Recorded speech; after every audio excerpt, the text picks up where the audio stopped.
हरे राम राम राम हरे हरे, हरे कृष्ण कृष्ण कृष्ण हरे हरे। ब्रह्मानंदं परमसुखदं केवलं ज्ञानमूर्तिं द्वन्द्वातीतं गगनसदृशं तत्त्वमस्यादिलक्ष्यम् एकं नित्यं विमलम् अचलं सर्वदी साक्षिभूतं भावातीतं त्रिगुणरहितं सद्गुरुं तं नमामि। नमामि सद्गुरो शान्तं सच्चिदानन्दविग्रहं पूर्णब्रह्मपरानन्द ईशम् आनन्दीवल्लभं। सद्गुरु सच्चिदानन्दं केवलं करुणाकरं ज्ञानयोगेश्वरं वन्दे ज्ञानदेवा पुनः पुनः। अलंकापुरी पुण्यभूमि पवित्रं तिथे नांदतो ज्ञानराजा सुपात्र, तयाठविता महापुण्यराशे नमस्कार माझा सद्गुरु ज्ञानेश्वराशी। सर्व संतांना वंदन, सद्गुरूंना वंदन, ज्ञानेश्वर माऊलींना वंदन, सर्व श्रोत्यांना वंदन करून आजच्या शिवगड अध्यात्म चॅरिटेबल ट्रस्ट प्रस्तुत ज्ञानेश्वरीच्या नित्याच्या उपासनेला आपण प्रारंभ करतोय। 9वा अध्याय सुरू आहे। 9व्या अध्यायातील 3ऱ्या श्लोकावरचे शेवटची ओवी आहे, त्याचा आपण 63 नंबरच्या ओवीचा विचार त्याच्या पुढे 63 पासून पुढे आज आपण बघणार आहोत। काल आपण 62व्या ओवीपर्यंतचा विचार केलेला होता। तैशी अहममतीची आलवड सवडी, तैशी शब्द जो वापरलाय तो मागच्या ओवीसाठी वापरलेला आहे। काय म्हणून?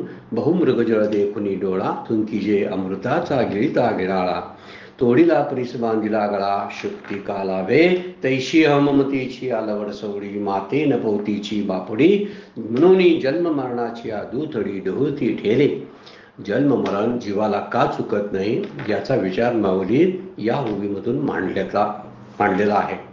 माझं आणि मी या दोन्ही चक्रामध्ये हे दोनच वास्तविक विचार केला तर जन्म मरण या शब्दाचा अर्थ आहे मीचा जन्म होतो आणि माझेमध्ये मृत्यू होतो। हा फार महत्वाचा संदेश माऊलींनी ह्या ओवीतून दिलेला आहे। हे जन्म आणि मरणाचे 2 टोक जे सांगितलेले आहेत आणि मधली संसार नावाची नदी आहे, ह्या संसार नावाच्या नदीचे 2 टोक आहेत, जन्म आणि मृत्यू। मग तो जन्म आहे मीतून आणि मृत्यू आहे माझेमध्ये। त्यामुळे मी आणि माझंच हेच जन्म मृत्यूचे खरे काय आहेत, कारण आहेत।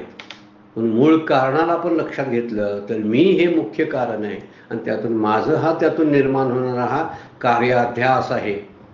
कालच्या एका चिंतनामध्ये आपण कारणाध्यास आणि कार्याध्यास पाहिलेला होता। तर तसं माझं इथं काय नाही, असा तुकोबांचा अभंग, आता न म्हणे मी माझे नेगे भार काही ओझे, मी आता काही माझं म्हणणार नाही। मला आता समजलंय गुरुकृपेनं, मला आता भगवंताच्या कृपेनं संतांच्या कृपेनं समजलंय, म्हणून मी माझं काही म्हणणार नाही असा आपणही कधीतरी निश्चय संतांसारखा केला पाहिजे। माझं म्हणतो, वास्तविक बघायला गेलं तर माझं काहीच नसतं। म्हणून राहताना पाहुण्यासारखं राहावं। या भूतलावर काही दिवसाचे आपण पाहुणे आहोत आणि पाहुणे म्हणून आपण राहायला लागलो तर पाहुण्यांना कसं घरात आपल्या आल्यानंतर कोणत्याही प्रकारची दगदग, आमच्या प्रपंचाची चिंता त्यांना कशी नसते बघा, कारण त्यांचा स्वतःचा एक प्रपंच असतो। म्हणून पाहुणे आलेत घरी तर निवांत असतात, निवांत काहीतरी त्यांच्या त्या सगळे मेजवान्या झोडत असतात आणि निवांत असतात। ते कधी विचार करत नाही पाहुण्यांचे पैसे किती संपतील, पाहुण्यांचा वेळ आपण घालवायला लागलो का याची चिंता त्यांना नसते, कारण त्यांनी त्या घराला त्या लोकांना माझं म्हटलेलं नसतं। म्हणून पाहुण्यासारखं राहावं। एका ठिकाणी प्रसिद्ध साधू होते आणि अशा शांतीसाठी बरेचसे लोक आपल्या भारतामध्ये सुद्धा खूप लोक येतात बाहेरून, कारण भारत हा संन्यासाचा देश असं त्याचं नाव होतं। हिंदुस्थान हा संन्यासाचा देश, भारत हे नावच भरत राजावरून पडलेलं आहे। हे इंडिया नंतर घुसळलेली गोष्ट नाव आहे, घुसळलेलं आहे। वास्तविक त्याचा विचारही व्हायला पाहिजे, पण तो मूळ इंडिया नाही, एक भारत म्हणून तर हिंदुस्थान म्हणून, अन्य काहीही म्हणता येत नाही। हिंदुस्थानमध्ये हिंदुस्थान हा देश पूर्वी संन्यासांचा देश म्हणून ओळखला जायचा। जर शांती, समाधान, तृप्ती या गोष्टीचा जर अभ्यास करायचा असेल, विचार करायचा असेल तर भारतीय तत्वज्ञानाकडे वळलं पाहिजे असं सगळ्या परदेशी लोकांना वाटत होतं, आजही वाटतं। आजही आपली भजनं तिथे म्हटली जातात, त्यांचं भजन आपण म्हणत नाही, पण आमची भजनं ती म्हणतात, कारण त्या भजनामध्ये शांती आहे ते समजलेलं आहे. एक असेच साधू आहेत भारतामधले, आणि त्या साधूंना भेटायला परदेशी पाहुणे आलेले आहेत. परदेशी पाहुण्यांना आश्चर्य वाटलं त्यांच्या झोपडीमध्ये गेल्यानंतर. ते म्हणले, काय इथं राहताय, पण तुम्हाला काही वस्तू इथं काहीच नाही तुमच्या झोपडीमध्ये. एक पाणी पिण्यासाठी ठेवलेलं एक भांड आहे, आणि दुसरं एक रिकामं ताटवाटी आहे, म्हणजे जेवणासाठी वापरली जाणारी, आणि एक दोन त्यांची उपकरणं किंवा त्यांचा जो काय संन्यासाचं वस्त्र आहे तेवढंच आहे, बाकी काहीच नाही. सगळे कुठं गेलं तुमचं? तर म्हणजे नाही, माझं एवढंच आहे. ते म्हटले, तुमच्यावरली सगळे कुठं आहेत? तुम्ही कुठल्या तरी पर्यटनासाठी आलाय ना भारतामध्ये, तुमच्या वस्तू कुठं आहेत? नाही म्हणले, आमच्याकडे काही वस्तू नाहीत, कारण आम्ही पर्यटनासाठी तात्पुरते आलो. आम्ही आता 5-7 दिवसांना जाणार आहे आमच्या घरी, त्यामुळे आम्ही काही वस्तू बाळगत नाही.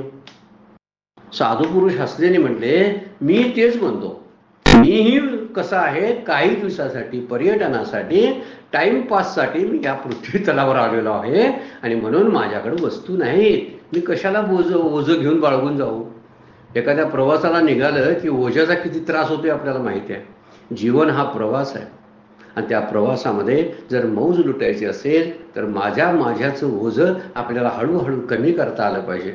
आणि 50-60 नंतर तर ते एकदम हलकं झालं पाहिजे.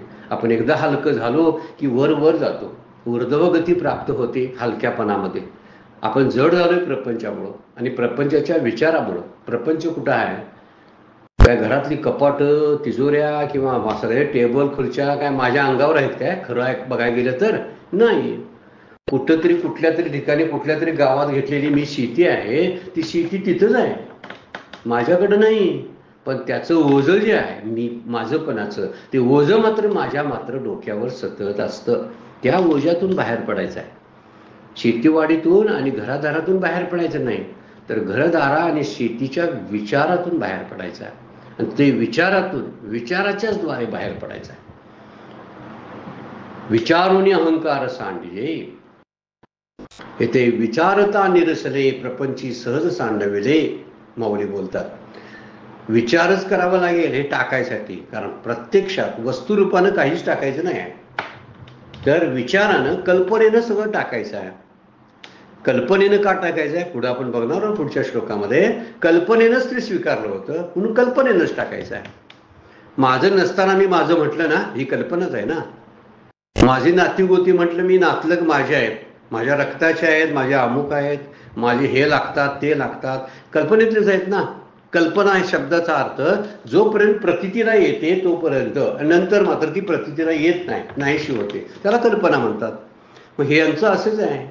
जोपर्यंत माझा देह आहे तोपर्यंत ही नाती टिकून आहेत.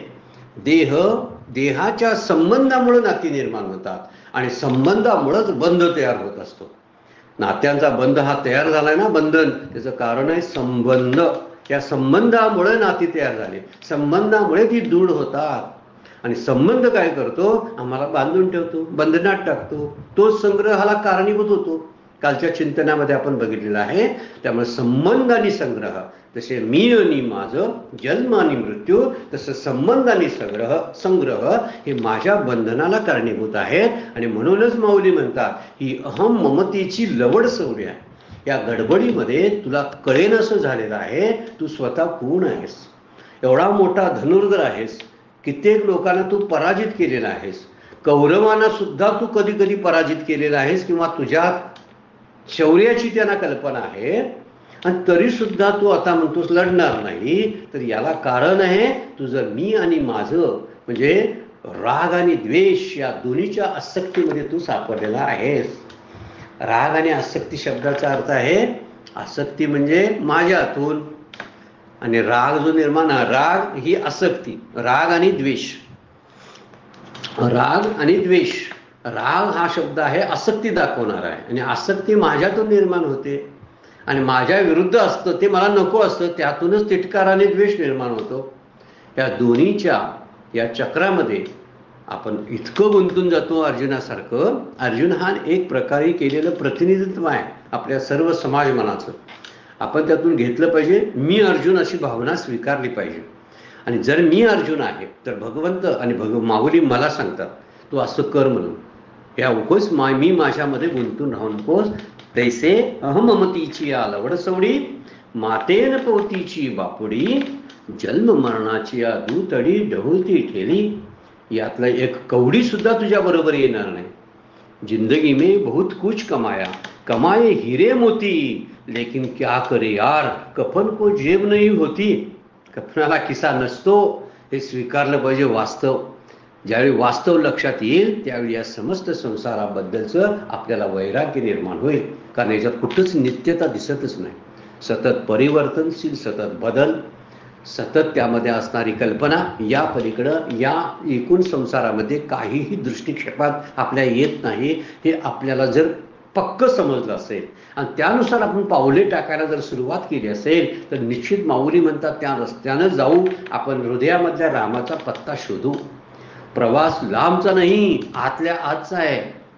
आतूनच प्रवास करायचा आहे. अंतरंगाचा प्रवास आहे. कुठं बाहेर जावं लागत नाही, काही नाही. आणि म्हणून शेवटी विचार केला पाहिजे माझ्या बरोबर काही येत नाही म्हणून हे माझं नाही. दुसरा मुद्दा, मी जेव्हा जन्माला आलो त्यावेळी काही घेऊन आलो नव्हतो म्हणून हे माझं नाही. बरूया आपण मूर्खपणामुळे मी देह म्हणतो तर त्याला दुसरं एक तर्क लढवता येतो.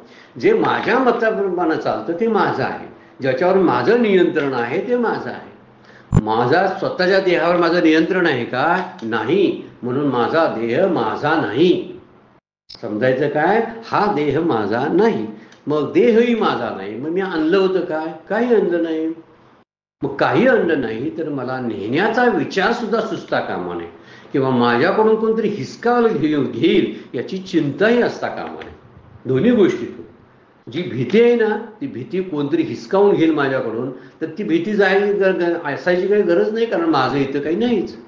येथे तुझे काहीच नाही भुलला आहेस काही चुकून आलाशी जाई जेतीचा तेथे तू समर्थाचे लेकरू अभिमाने घेतला संसारू अभिमान सांडता पैल पारू पावसील बापा. आत्मारामध्ये समर्थ बोलतात येथे तुझे काहीच नाही भुलला आहेस काही.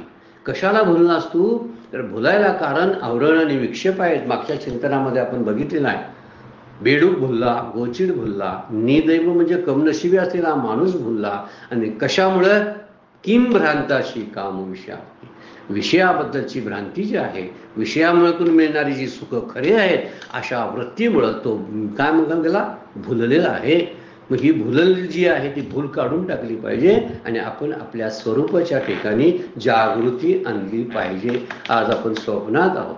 संसार स्वप्नमय आहे असं सगळं शास्त्र सांगतं आणि आपले संतांचे आपले सुद्धा अनुभव कसे आहेत हे अनुभव जर जुगायचे आपण धरलं तर माझं माझ्याबरोबर काही येत नाही. मी फार मोठी चांगली कपडे वापरतो. लेवाईज पॅन्टा, लेवाईज टी शर्ट मला लागतात, नाहीतर मी दुसरे काही घालत नाही. मी पीटर इंग्लंडचे सगळे घालतो कपडे किंवा मी कॉटन किंगचे कपडे वापरतो, ब्रँडेड रेमंडचे कपडे वापरतो. आहे सगळा अभिमान फार मोठा आहे. पण हा अभिमान का उपयोगाचा आहे? शेवटचा कपडा आपला कुठला असणार आहे? त्याचा ब्रँड ठरलेला आहे. तो ब्रँड आजपर्यंत कधीही बदललेला नाही. हजारो वर्ष झाली ब्रँड तोच आहे म्हणजे तोच खरा असणार ना. जे बदलत नाही ते खरं आहे. काय बदलत नाही? तर माझ्या अंगावरचा शेवटचा कपडा ही बदलणारी गोष्ट नाही. सगळ्यांच्याच अंगावर आम्ही घालतोय, माझ्या अंगावर तेच घालणार आहे. यमाची हाती बांधून या देती भूषणे घेती काढून या. अंगावरली भूषणं राखत नाहीत हे लोक, सगळं काढून घेतात असं तुकोबा म्हणतात. आता हे काय तुकोबानी सांगायला पाहिजे असं काय आहे काय? आपल्या समोर दिसणारी नित्याची उदाहरणं आहेत. मीच माझ्या नातलगांचं भूषण काढून घेतो त्यांच्या मृत्यूनंतर. हे आपल्या घरातली गोष्ट आहे. हे तुकोबानी सांगायची काही गरज नाही. मग त्या भूषणाबद्दल अभिमान, ती भूषणं आहेत ना, असू देत. मी जोपर्यंत जिवंत आहे तोपर्यंत मी ती वापरेन, पण माझी नाहीत म्हणून मी वापरेन. माझं नाही म्हणून वापर करावा, त्याचा आपल्याला जो मनस्ताप होणार आहे तो होत नाही. त्यालाच म्हणतात ऐशी अहममतेची या लवड सवडी माते न पवतीची बापुडी. देवाला भेटायला कुठं दूर जायचं आहे काय? मला ते प्राप्त होत नाहीत भगवंत म्हणतात. माते न पवतीची बापुडी. ही दीन माणसं जी आहेत ना, विषय आणि पामर, ही माझ्यापर्यंत यायचा प्रयत्नच करत नाही. मला कशी भेटतील सांगा? सारखं मी माझं या लवडसवडीमध्ये गुंतलेले असतात. म्हणून जन्म मरणाच्या दुतडी ढवळती ठेली, यांच्या वाट्याला फक्त जन्म आणि मरण येणार. जन्म म्हणजे यातना, जन्म म्हणजे दुःख, जन्म म्हणजे व्याधी आणि जरा यांचा प्रभावाखाली सतत आयुष्य कंटत राहणं, कुंतत राहणं, कणत राहणं, ओढत राहणं, विव्हळत राहणं. या पलीकडं आपल्या वाट्याला आलंच काय सांगा. जर यातून मार्ग काढायचा असेल तर अनेक आनंदाचा दुसरा प्रांत आहे आणि त्या प्रांतात आपण गेलो पाहिजे असं माऊली बोलतात. आणि तो प्रांत म्हणजे हृदयामधला राम आहे. त्या सगळ्या अखंड आपण ज्या 4-5-5-7 ओव्या पाहिल्या त्याचा मूळ केंद्रबिंदू तैसा हृदयामध्ये राम असता सर्व सुखाचा आराम. ही ओवी जी आहे ही त्या ओवीचं एकंदर सार, या 4-5-7-8 ओव्यांचं एकंदर सार किंवा अश्रद्धधानम पुरुषा या श्लोकाचं सार एकाच ओवीमध्ये माऊलीने टाकलेला आहे. आणि त्यामुळं ही ओवी आपल्यासाठी फार चिंतनशील आहे. काल पण या ओवीचा 62 नंबरच्या ओवीचं आपण चिंतन केलं असेल. समोर ज्ञानेश्वरीतली ओवी ठेवली पाहिजे आपण, म्हणजे त्या ओवीतले शब्द त्या शब्दाशी आपण झोंबलो पाहिजे, म्हणजे त्यानुसार कळायला लागतं. आणि थोडंसं मग हे श्रवण जर असं झालं तर आपलंही चिंतन त्यामध्ये येते. त्यामध्ये तैशी ममतेची लवड सवडी माते न पवतीची बापुडी, म्हणून जन्म मरणाची आदूतडी ढवळती ठेले, एरवी मी तरी कैसा. वर्णन करतात माऊली.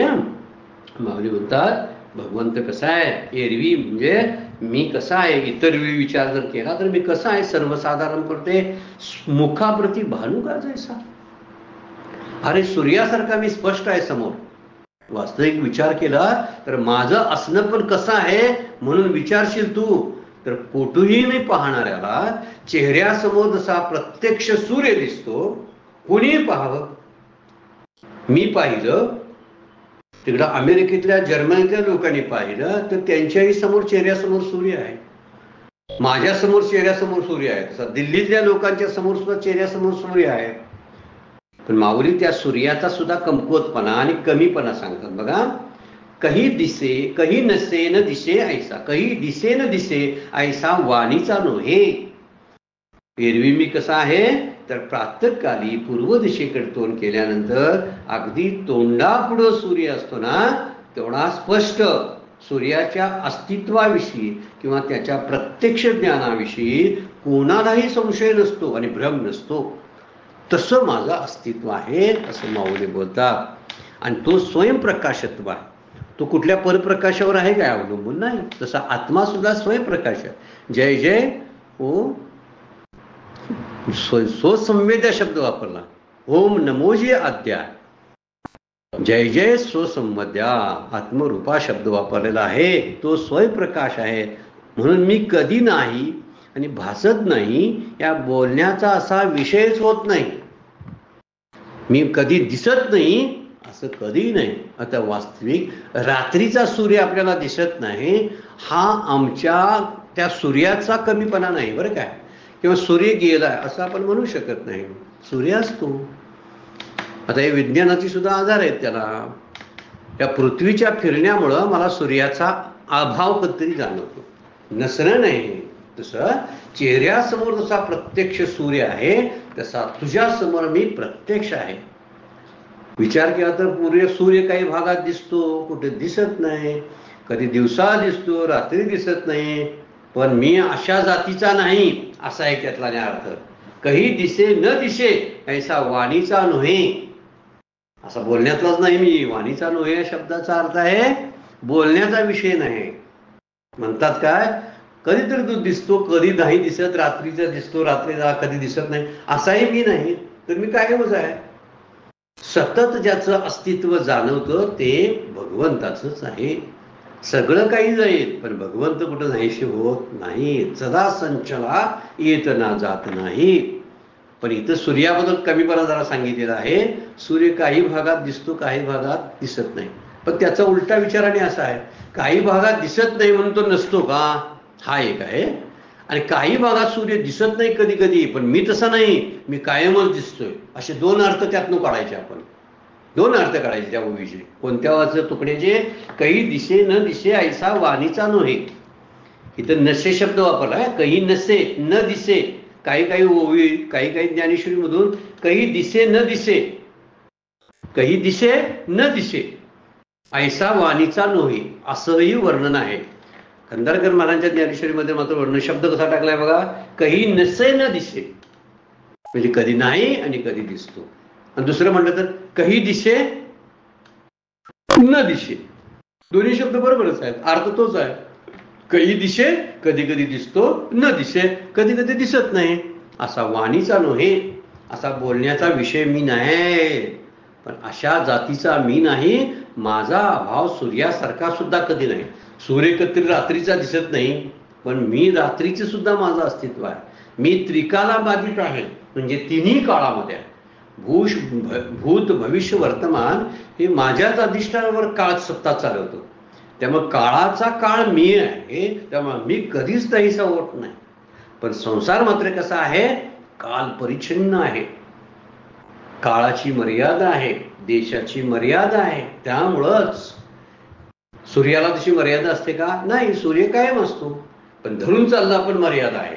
आज रात्र झाली तर तो दिसत नाही, पण भगवंताचं अस्तित्वाचं मात्र शंका घेता येत नाही. तो सतत असतो, त्याचं कधी नसतं असं नाही. संसार कसा आहे मात्र कालपरिच्छिन्न आहे. ना सतो विद्यते भावो, ना भावो विद्यते सता. आपण विचार केलाय त्याच्यावरती. ना सतो विद्यते भावो, ना सतो म्हणजे त्याचा कधीही काय होत नाही, सताचा कधी अभाव नसतो आणि असताचा कधी भाव रूपानं दाखवता येत नाही. असत्य नाहीच नाही आणि सत कुठं जातच नाही, तसा मी प्रत्यक्ष आहे. माऊली कसं वर्णन करतात बघा, भगवंताचं वर्णन करताना प्रत्यक्ष आहे. आणि मागच्या श्लोकामध्ये आपण प्रत्यक्षावगमम, हे ज्ञान कसं आहे, प्रत्यक्षावगमम म्हणजे प्रत्यक्ष होणार आहे. कसं असेल ते प्रमाणानं, शब्द प्रमाण, चक्षु प्रमाण प्रत्यक्ष आहे.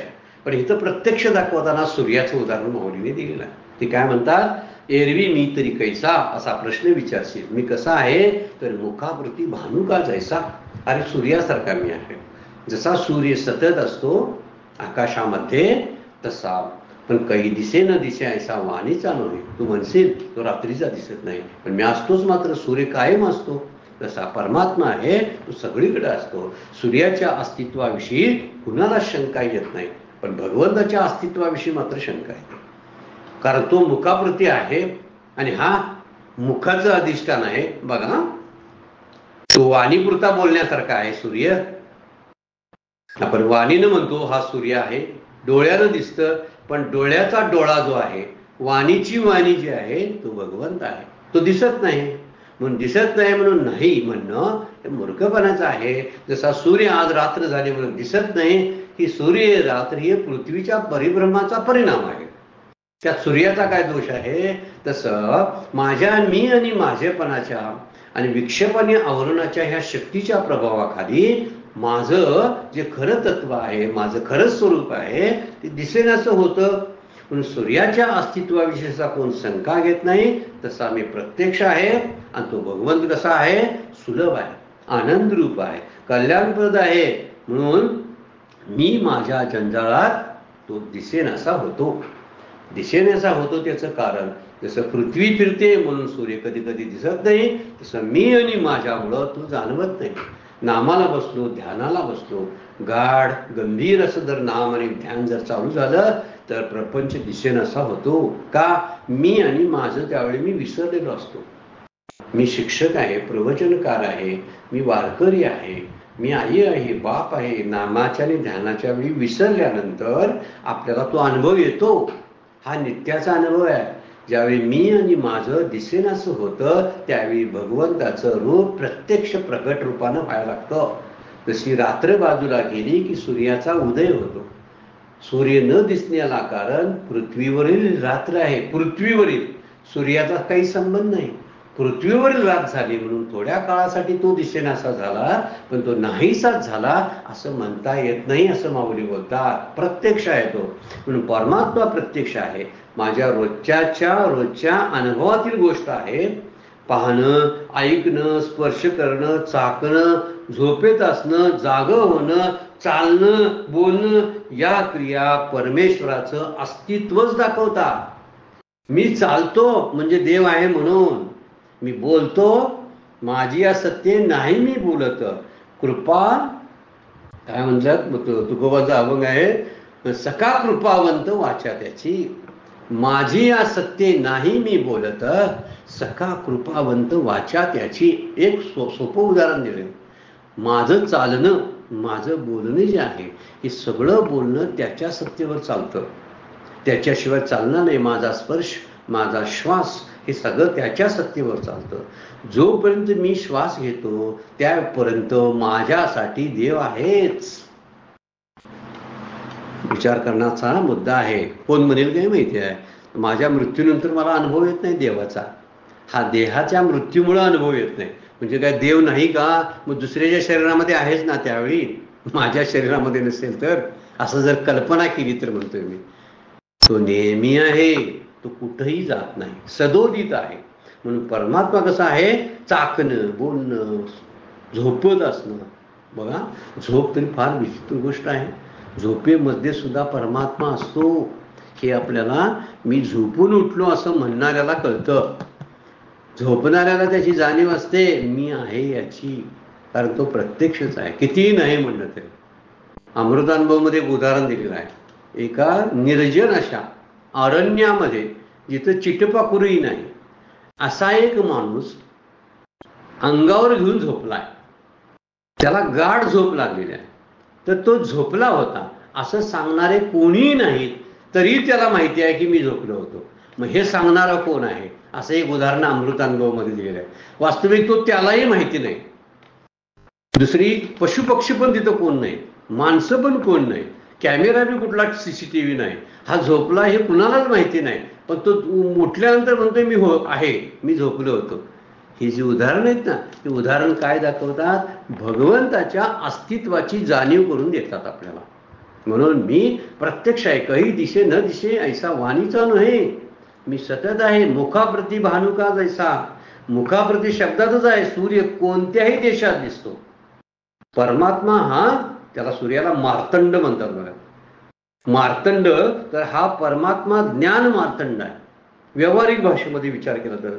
आणि सूर्याप्रमाणे मात्र या ज्ञान मार्तंडाचा अस्त होत नाही, कारण याला देश, काळ, वस्तू, परिच्छेद नसलेला आहे.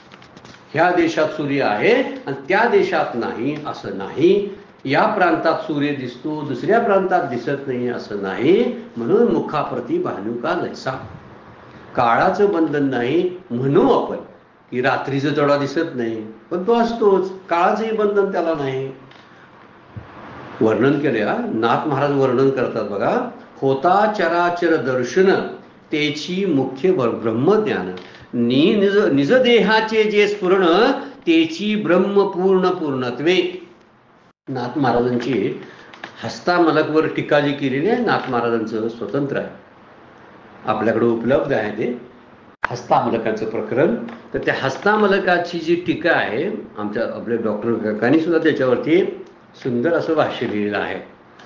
तर त्यामध्ये ते बोलतात की होता चराचर दर्शन त्याची मुख्य ब्रह्मज्ञान.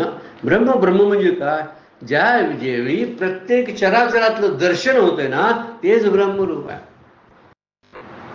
ब्रह्मभाव ज्याला आपण म्हणतात ना, तोच. निज देहाचे जे स्फुरण, माझ्या स्वतःच देहाचं जे स्फुरण होतं, झोप, स्वप्न, बोलणं, खाणं, श्वास घेणं, गंध घेणं, ही सगळी स्फुरण जी देहाची होतात तेची ब्रह्म पूर्ण पूर्णत्वे. अरे तेच ब्रह्म आहे. तुकोबा तर काय म्हणतात, जेथे देखे तेथे तुझीची पाऊले, विश्व अवघे कोंदाटले. तू तर जाशील तिथं तुझीच पावलं आहेत. मी नाही असा कधी नाही, मी सतत असतो, तुझ्या बरोबर असतो, तुझ्या समवेत असतो, किंवा तू माझ्या बरोबर असतोस. दोन्ही कुठलंही वापरावं. माझ्या बरोबर देव आहे की मी देवाच्या बरोबर आहे, तर मी देवाबरोबर आहे, कारण मी कदाचित शरीरानं जाईन, देव आहेच. माझ्या बरोबर आहे देव म्हणण्यापेक्षा देवाबरोबर मी आहे. आणि म्हणून तो कुठं जातोय असं कधी नाही. माझ्या संकट काळात आणि माझ्या आनंदाच्या प्रसंगीही तो असतो. फक्त मला न दिसण्याचं कारण आहे, मुखाप्रती आहे, पण कधी कधी रात्र झाली की तो सूर्य जसा दिसेन असा होतो. कधी कधी त्या मी आणि माझेचे ढग जेव्हा जमा होतात आकाशामध्ये, तेव्हा तो कधी कधी दिसेन असा होतो. अशा काळ्या कुठ्ठ या सगळ्या विकारांच्या खाली दडलेला हा मुखाप्रती ज्ञान मार्तंड परमात्मा जो आहे, तो परमात्मा मला कधी कधी दिसत नाही. याला कारण माझं जीवत्व आहे, जीवित्व, माझा जीवपणा त्याला कारणीभूत आहे. आणि मी आणि माझं हे जीवपणाचीच लक्षणं आहेत. त्यामुळं हम ममतेची अलवड सोडी माऊली म्हणतात. पण मुखाप्रती भानू असताना सुद्धा, भानू म्हणजे सूर्य, तरी पण दिसत नाही. याला कारण जेथे देखे ते तुझीची पावले, सगळीकडे तूच आहेस. एक साधू पुरुष होते आणि ते सारखे ज्यावेळी असं एखादा प्रसंग असायचा ना, ते पुढे चालायचे. आणि पुढे चालताना त्यांना एखाद्या वाळूतून, चिखलातून चालताना, मातीतून चालताना दुसरी पावले आणि उठतात असं त्यांना दिसायचं. माझी पावले उठतात आणि त्याबरोबर दुसरी आणि 2 पावलं कुणाची उठतात. आणि त्यांना जाणीव व्हायची की भगवंत माझ्या पाठीशी आहे, माझ्या बरोबर चालतोय, माझ्या सतत बरोबर चालतो. पण एकदा एक भयंकर असं संकट त्यांच्यावरती आलं आणि त्या संकटात असताना त्यांनी मागे वळून पाहिलं. भगवंताची आठवण झाली साधू पुरुषांना. मागे वळून पाहिलं तर फक्त साधू पुरुषाचीच पावलं दिसत होती. म्हणजे 2च पावलं दिसत होती. अगोदर 4 पावलं दिसत होती ना. ज्यावेळी साधू पुरुष नेहमी चालायचे त्यावेळी त्यांना जाणवायचं की पाठीमागे 4 पावलं उमटतात. पण आता बघितलं एवढ्या मोठ्या संकटामध्ये 2च पावलं उठायला लागली. साधू पुरुषांनी धावा केला. म्हटले, काय भगवंता, माझ्यावर संकट आलं म्हणून तूही माझ्याशी विन्मुख झालास आणि मला सोडून गेलास की काय. त्यावेळी त्याच्या कानामध्ये एक ध्वनी उमटला, ऐकू आला त्याला, की ते म्हटलेत, अरे तुझ्या चांगल्या काळात मी जसा होतो, तुझ्या संकटाच्या वेळी मी आहे. मग म्हटले, असे माझे 2च पाय उमटतात आणि 2 पाय दिसतच नाहीत, याचा अर्थ तू नाहीस. अरे ते 2 पाय उमटतात ना, ते माझे आहेत. मग तो म्हटला, माझे पावले कुठं आहेत? तुझे पावले उमटतील कशाला? तुझ्यावर संकट आलंय म्हणून तुला मी कडेवर घेतलंय, माझ्या जवळ घेतलंय, म्हणून तुझी पावले उमटायची बंद झाली, ती माझी पावले तुला दिसतात. फार सुंदर असा उदाहरण आहे बरं काय. तर या उदाहरणावरून एक लक्षात येतं आपल्याला, तो जेथे जातो तेथे तू माझा सांगाती, चालविशी हाती धरून या. तुकोबाचा अभंगच आहे, सुरुवात आहे अभंगाची. जेथे जातो तेथे तू माझा सांगाती, चालविशी हाती धरून या. बोलो जाता बरळ करीशे ते नीट, नेली लाज धीट झालो देवा. काय सुंदर अभंग आहे तो. जेथे जातो तेथे तू माझा सांगाती. सांगाती म्हणजे तू माझ्या सतत बरोबर असतोस. मुखाप्रती भानू का जैसा, अगदी स्पष्ट रूपानं तू माझ्याबरोबर असतो. मला स्पष्ट रूपानं जाणीव का होत नाही, त्याचं कारण उदाहरणार्थ आपण बघूया. आपल्या खिशात एक पैशानं भरलेलं वॅलेट आपलं आहे आणि ते वॅलेट सतत प्रवासात असताना आपलं त्याच्याकडे लक्ष असतं. आणि त्यावेळी आपल्याला त्वचेला जाणवत असतं, आपल्या शरीराला जाणवत असतं, हो आहे माझ्याकडे आहे. त्याचं कारण बघा, इतर वेळी जर विचार केला तर त्या वॅलेटचं आपल्याला माहीतच नसतं. पण प्रवासात आपण एकटं प्रवास करत असतो आणि कुठंतरी गमावण्याची भीती असते ना, त्यावेळी आपण त्याच्याकडं लक्ष असतं, त्यामुळे त्याची जाणीव राहते आपल्याला. त्याला का तपासायला जावं लागत नाही, तर ते आहे असं आपल्यालाच कळतं. त्याचं कारण आपलं लक्ष त्याच्याकडे सतत असतं म्हणून. आणि इतर वेळी आपण जनरली घरामध्ये फिरत असतो त्यावेळी वॅलेट खिशामध्ये असतं, पण त्याच्या असण्याचा पत्ताच नसतो. त्याला कारण बघा, कारण माझं त्याच्याकडे लक्ष नसतं, मला त्याची गरज नसते. पण प्रवासामध्ये जर हरवलं तर त्यामध्ये माझे ATM कार्ड आहे, माझा लायसन आहे, माझं सगळी कागदपत्र त्यामध्ये आहेत, पैसे पण आहेत, माझं ह्या जाण्याचं तिकीट पण त्यामध्ये आहे. या सगळ्या जाणीवा त्या वॅलेटवर अशा केंद्रित झालेल्या असतात आणि म्हणून त्याची जाणीव हात न लावता सुद्धा वॅलेट आपल्याला कळतं. तसं काही अभ्यास न करता सुद्धा जे अनुसंधानामध्ये सतत असतो त्याला भगवंताची जाणीव सतत राहते. परंतु ज्यावेळी या संसाराच्या राटगाडग्यामध्ये तो मिसळतो आणि मी आणि माझ्याच्या या प्रभावाखाली येतो, त्यावेळी त्या भगवंताची जाणीव नाही माझ्यापासून असं वाटायला लागतं. वाटणं हे माझं लक्ष नसल्यामुळं आहे, माझं अनुसंधान बिघडल्यामुळं आहे. वास्तविक तो कुठं जात नाही. वास्तविक आत्मरूपी जे निधान आहे ती घरात. हे निदान जसं आपलं वॉयलेट आहे ते खिशात कसं असतं, तसं वास्तविक हे आत्मरूपी निदान जे आहे ते प्रत्यक्ष हृदयामध्ये असताना जीव या विषयासाठी धावाधाव करतात. आणि विषयाची धावाधाव करताना हे प्रत्यक्ष असलेलं निदान सुद्धा हे नाही असं वाटायला लागतं. पण भगवंत म्हणतात, एरवी मी तरी कैसा, मुखाप्रती भानुका जैसा. अरे समोर असणाऱ्या सूर्यासारखा मी प्रकट आहे. रामकृष्णांना भेटायला ज्यावेळी स्वामी विवेकानंद पहिल्यांदा गेले त्यावेळी त्यांचा नेहमीचा प्रश्न होता. ते फार बुद्धिवादी आणि चिकित्सक होते स्वामी विवेकानंद. सहजासहजी कुठल्या गोष्टीवर विश्वास न ठेवणार. त्यावेळी रामकृष्ण परमहंसांना त्यांनी प्रश्न विचारला, तुम्ही देव पाहिला काय हो? त्यावेळी रामकृष्ण परमहंस म्हणतात, अगदी पक्का प्रत्यक्ष जसा तू मला दिसतोस त्याच्यापेक्षा स्पष्टपणाने मला भगवंत दिसतो. आणि एवढी ग्वाही आणि एवढं आश्वस्त करणारं जे वचन होतं ते वचन मिळाल्यानंतर स्वामी विवेकानंदांनाही पटलं की भगवंत आहे. मलाच फक्त का कळत नाही, तर माझ्या जाणीवा तेवढ्या अजून काय झाल्या नाहीत, त्यामध्ये तेवढं सामर्थ्य पाहण्याचं नाही आणि म्हणून मला दिसत नाही. वास्तविक ते असतंच असतं. एखादी गोष्ट आपल्या समोर असते पण ज्यांना मोठा नंबर आहे त्यांना दिसत नाही. वस्तू नाही का आहे, मग दिसली कधी? चष्मा लावल्यानंतर. आपल्याकडे हे चष्मे नाहीत ना. हा ज्ञानाचा चक्षु जो आहे ना तो वापरावा लागतो ना, म्हणून मुखाप्रती भानं असून सुद्धा दिसत नाही. बऱ्याच वेळा तो नाहीसा झाला तरी मला माहिती असायला पाहिजे तो ढगाळ गेला किंवा रात्र झाली म्हणून दिसेनासा झाला. वास्तविक तो आहे. काही दिसे न दिसे ऐसा वाणीचा नव्हे, तो दिसतोच. फक्त आपल्याला भगवंताची दया कळत नाही. या दयेतून समजायला पाहिजे ईश्वराची दया सगळीकडे ओसून वाहत आहे.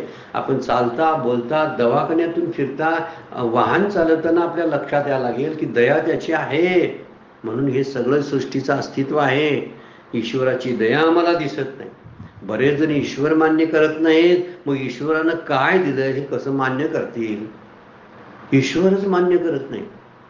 तोंडानं ज्या जिभेनं जी भगवंतानं दिलेली आहे त्या जिभेनं म्हणतात की भगवंत नाही. ती जीभच भगवंत आहे. वाणीची वाणी असा जो शब्दप्रयोग वापरलेला आहे तो म्हणजे जीभच आहे.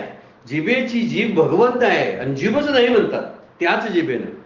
म्हणजे डोळ्याने दिसतं, मला कानाने ऐकू येतं. काय केवढं मोठं मिरॅकल आहे होय. मला कानाने ऐकू येतं, डोळ्याने दिसतं, या जिभेनं मला स्वाद घेता येतो, वाचन ह्या बोलता येतं, मला झोप येते, मी जागा होतो. ही ईश्वराची दया आहे. आपण मानत नाही म्हणून सोडा, पण आपण मानायला लागलो तर पदोपदी मला ईश्वराचं अस्तित्व दिसायला लागेल. नाकारणारच नाही मी. मग भले तो सूर्य ढगाळ जाऊ दे किंवा भले रात्र होऊ दे, मी नाकारणार नाही की सूर्य नाही असं कधीच म्हणणार नाही. म्हणून म्हणतात एरवी मी तरी कैसा, मुखाप्रती भानुका जैसा. त्यामुळं हा देह दिला, ही वाचा दिली, ही भगवंताची. आणि त्याच वाचेने तो नाही म्हणतो ना, भगवंत नाही. माऊलींची फार सुंदर ओवी आहे, पुढे आपण 9व्या अध्यायातच बघणार आहोत. हे आत बाहेर मिया कोंदले. हे जग जे आहे ना विश्व, आत बाहेर मिया कोंदले, जग निखिल माझीचे ओतले. हे माझा पुतळा आहे की कैसे कर्म तया आड आले, जे मीच नाही म्हणती. माऊलींची ओवी आहे, 9व्या अध्यायातलीच पुढे आलेली आहे, 302च्या दरम्यानची ओवी आहे. त्यामध्ये माऊली म्हणतात हे आत, हे म्हणजे जग, हे आत बाहेर मिया कोंदले, जग निखिल माझेची ओतले. निखिल म्हणजे संपूर्ण जग माझा पुतळाच आहे, ओतीव केलेला पुतळा आहे. की कैसे कर्म ते आडाले. अरे याचं प्रारब्ध कर्मच खोटं, जे मीच नाही म्हणती, भगवंतच नाही म्हणतात. अरे पण तुझं चालणं बोलणं कशावर चालू आहे? रक्ताभिसरणाला कधी तू प्रयत्न केलास? कधी श्वास खाली वर व्हायसाठी म्हणून प्रयत्न केलास? मग आता हे श्वास कसे चालतात? वारा का वाहतो? सूर्य का उगवतो? ढग का फिरतात? या सगळ्या गोष्टीचा कधी अभ्यास केलास? पाणी म्हणूनच काय येतं? पावसाच्या वेळी काय येतो? इतर वेळी थंडीच्या वेळी थंडीच का पडते? नाही ते सृष्टीचक्र आहे. पण सृष्टीचे चक्र असंच का चालतं? जरा उलट का कधी कधी होत नाही? नाही तसं चालणार असते. चुकीचं आपण बोलत असतो ना. या चालण्या पाठीमागे कोण बोलवितो हरिविन? कोण बोलविते हरविना तुकोबा म्हणतात, वृक्षाची पाने हले त्याची सत्ता मीच एक करता म्हणून बोलवी ऐकवी एक नारायण दयाचे भजन चुकू नको. अरे तुझ्या अस्तित्वाच्या खुणा आहेत भगवंताच्या. जोपर्यंत तू बोलतोस ना तोपर्यंत तुझा आत्मा बोलतो. तो आता आत्मा बोलतो हे वेदांताला पटणार नाही, पण आता त्या भाषेत बोलावं लागते म्हणून आता बोलायचं. अरे तुझं जवळ बोलणं चालू आहे त्यावेळी तू खरंच भगवत रूप आहे, ही त्याची खूण आहे. पण ही खूण आहे ही जाणीव ज्याच्याकडे आहे त्यालाच तो प्रकटपणानं दिसतो, अन्याला दिसत नाही. संतांना का दिसतोय सांगा बघू. नाथांना गाढवाच्या रूपामध्ये तो कोण रामेश्वरच का दिसला सांगा बघू. काशी विश्वेश्वर रामेश्वर का दिसला त्यांना वाटला. नामदेव महाराजांना कुत्र्यामध्ये तसा देव का दिसला. अशी कितीतरी उदाहरणं सांगू आपण. रेड्यामुखी वेद बनवणारे माऊली ते म्हणजे रेड्यात आणि माझा आत्मा एकच आहे. किती शुद्ध सोप्या भाषेत प्रकट करून दिलं बघा. त्यांची चरित्र आपल्याला हीच दाखवतात. म्हणून माऊलीच म्हणतात तिथं तू मला चकवा लागलास, पण तसं नाही बरं का. कारण खरा बघायला गेलं तर जसा सूर्य कधी दिसतो कधी नाही असं तुला वाटत असेल, पण तसं नाही. तरी मुखाप्रती भानुका जैसा मेरवी मी तरी कैसा व्याख्या केली आहे देवाच्या. मुखाप्रती भानुका जैसा काही दिसे न दिसे ऐसा वाणीचा नव्हे. म्हणजे तो बोलण्यासारखा नाही, प्रत्यक्ष आहे असं माऊली बोलतात. फार सुंदर या 7-8 ओव्या आहेत. या 3 नंबरच्या श्लोकावरच्या ओव्या आहेत ना, पुन्हा पुन्हा त्याचं चिंतन दृष्टांताचं करावं, सिद्धांताचं करावं. यामध्ये 2 ठिकाणी सिद्धांत मांडलेले आहेत बघा. तैसा हृदयामध्ये रामू या ओवीमध्ये 60 नंबरची ओवी आणि 62 नंबरची ओवी तैशी अहममतीची या लवड सवडी यामध्ये सिद्धांत मांडलेले आहेत. त्या सिद्धांतावर आपलं कॉन्सन्ट्रेट करायचं, दृष्टांताचा आधार घ्यायचा, पण कॉन्सन्ट्रेशन मात्र सिद्धांतावरती असलं पाहिजे. आता आपण पुढील 4 नंबरच्या श्लोकाची सुरुवात करणार आहोत. मया ततमिदं सर्वं जगदव्यक्त मूर्तीना मस्ताने सर्वभूतानि नच अहम तेष्वस्थिता. माझा विस्तारा म्हणजे हे जग आहे. मया ततमिदं तत हे मिदम हे सगळं जे आहे सर्वम हे सर्व जगत अव्यक्त मूर्ती ना, माझ्या अव्यक्ताची जग ही मूर्ती आहे म्हणजे विस्तार आहे, जगच आहे. माझ्या सगुण विस्तार म्हणजे हे सगुण जग आहे. आणि माझा जो विस्तार झाला त्या विस्ताराला जग म्हणतात. पण पुढे म्हणतात मस्तानी सर्वभूतानी, म्हणजे यामध्ये मी सर्व भूतामध्ये आहे. नच अहम तेषु वस्थिता, मी मात्र त्यामध्ये नाही. वर्णन कसं केलेलं आहे बघा की माऊली बोलता हे सगळं जगत अव्यक्त स्वरूप माझ्याकडून व्याप्त आहे. सर्व भूत माझ्यामध्ये आहेत, पण मी त्यांच्यामध्ये स्थित नाही. या श्लोकाचा आणि त्याच्यावर असणाऱ्या माऊलींच्या ओव्यांचा विचार उद्याच्या चिंतनामध्ये आपण करू. वेळ संपली. आजची ही सेवा चिंतन भगवंताच्या चरणी ज्ञानेश्वर माऊलींच्या चरणी अर्पण करूया आणि विराम घेऊया. पुंडलीक वरदा हरी विठ्ठल श्री ज्ञानदेव तुकाराम. विठ्ठल विठ्ठल जय हरी विठ्ठल विठ्ठल विठ्ठल जय हरी विठ्ठल विठ्ठल विठ्ठल जय हरी विठ्ठल.